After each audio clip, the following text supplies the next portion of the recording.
It's opened up a huge cliff and a chasm that's actually swallowing some of the homes, and it's pushing tons of mud down on other homes below.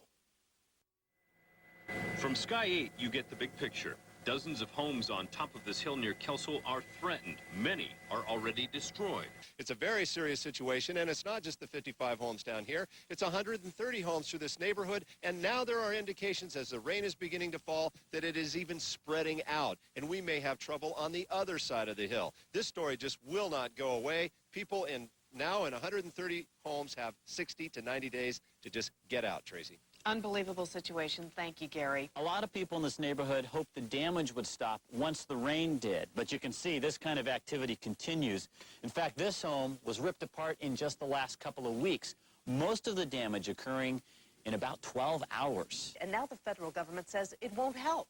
The Federal Emergency Management Agency, known as FEMA, notified city officials in Kelso they'll have to find help somewhere else.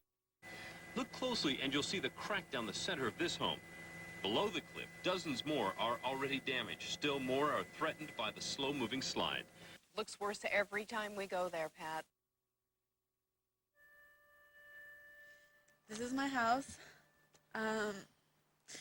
We thought for a long time that we weren't going to be affected by this slide, but I came home from Kilty practice one day and I found a letter in our mailbox, and I opened it, and it said that we had 30 days to get out of our house, and it was hard to see your house change day by day, crack here and a crack there, and before you know it, you come home, or what once was a home, and you find that it looks like this, and it's really hard.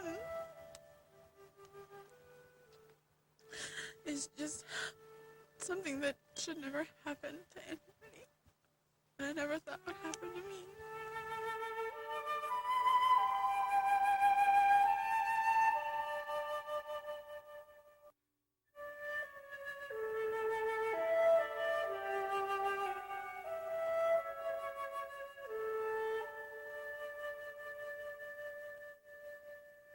Well, back there behind us is the foundation of our house. 24 years ago we designed it and built it, so we thought we knew how to take it apart, so that's what we did. That was how we decided to deal with the situation up here. We have our house stored away, and we're going to rebuild it in the spring. We raised our kids up here, and I've been in the process for the last 24 years of making a park out of this place. Now we have grandkids coming back, but we'll have to take them somewhere else. We're looking for other property now. The memories are what's really important. I can walk around here and I can see Brian playing in the sandbox, and I can see the girls ride their bikes and playing in the snow. And, you know, it's a loss and it's a mourning, but we're going to start over.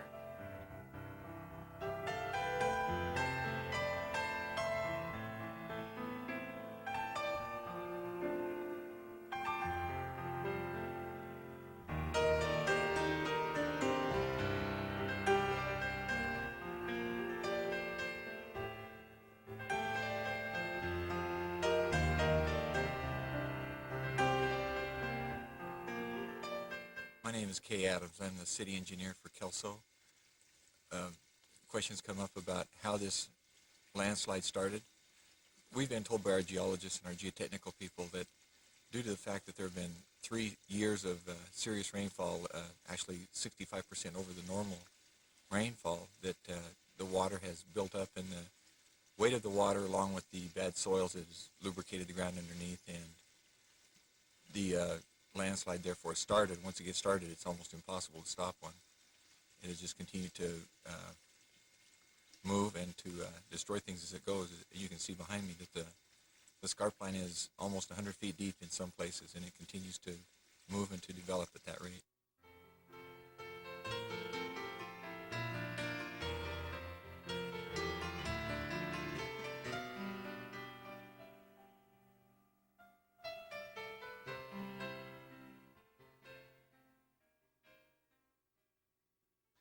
Myself and Deputy Chief Dave Lefebvre became involved with the Aldercrest disaster shortly after the first 2 homes began to move. We were in the Aldercrest area every day for the next 6 months, and had the opportunity to visit with the people and to witness the extreme emotional roller coaster they were riding. Many of these people were at first worried about how they were going to help their neighbors. Then it became a matter of what are we going to do for ourselves?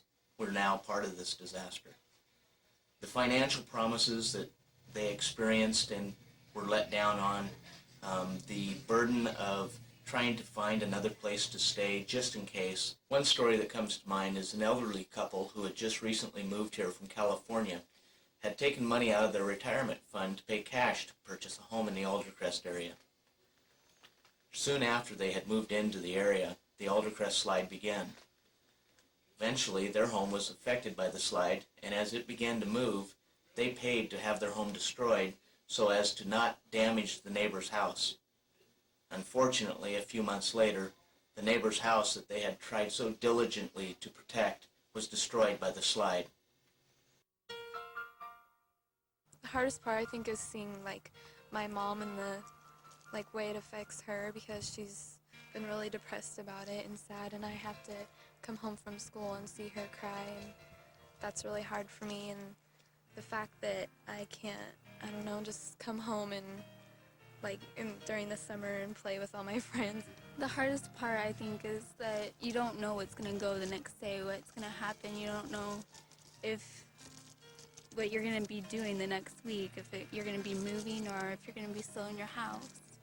And just wonder what's going to happen. If you move here, you become one big family. This whole neighborhood's close, and it's not somewhere you come in, live for a year or so. You come here and the Shoes, for example, lived on one side of Aldercrest, and they couldn't get out of this area because, so they just moved to the other side of it. It's you live here for a long time if you're going to live here.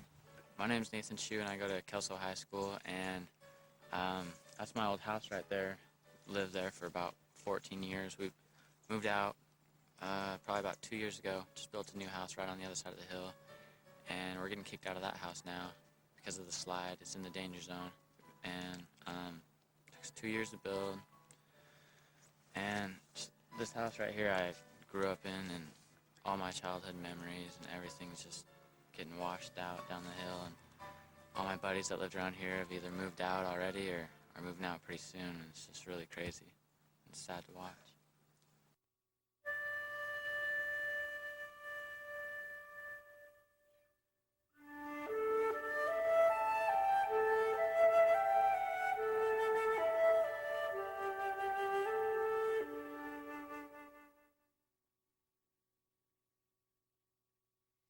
Our geologists and our geotechnical people tell us that this landslide is the second largest landslide in the history of our nation.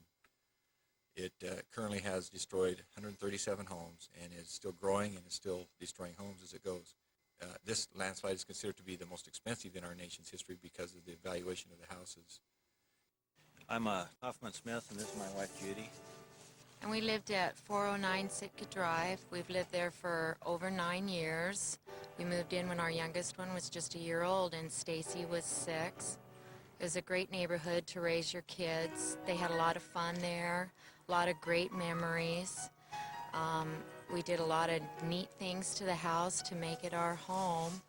And now it's just all going down the hill to nowhere. We have a mortgage hanging over our head for a home that we can't live in.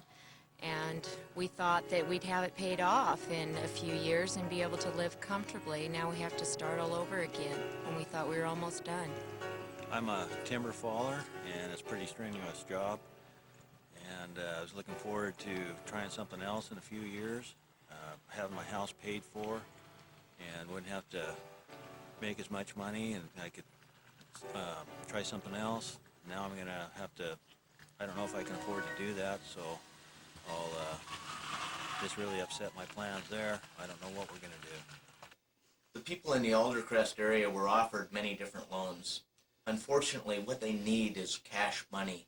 They don't need another loan. They have a mortgage already. They do not need a second mortgage. They need community support. They need fundraising projects to help them out. They need donations. My name is Holly Holt, and I lived on Sitka Drive my whole life, all 17 years.